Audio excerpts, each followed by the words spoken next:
আপনাদের কাছে তারেক রহমান সাহেব এক বার্তা পাঠিয়েছেন।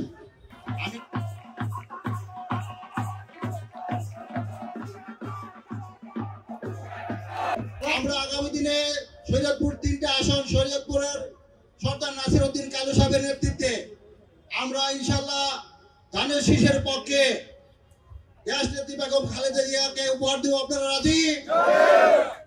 আপনাদের কাছে তারেক রহমান সাহেব এক বার্তা পাঠিয়েছেন। আমি তাদের পাশে, তাদের প্রতিক্ষণে, প্রতি মুহূর্তে আগামী দিনে শরীয়তপুরের প্রত্যেকটা মানুষের পাশে আমি থাকতে চাই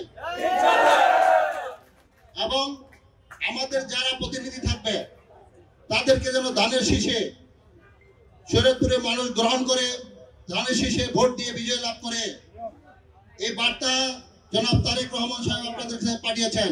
আপনারা রাজি? আর সর্বশেষ, আমরা হিংসা চাই না। কি চাই না? প্রতিশোধ চাই না। কি চাই না? আমরা শরীয়তপুরে ভালোবাসার প্রতীক হয়ে থাকতে চাই। রাজি? আমরা ভালোবাসার মাধ্যমে হিংসাকে পরাজিত করব। রাজি? আসলাম ভাই ভাই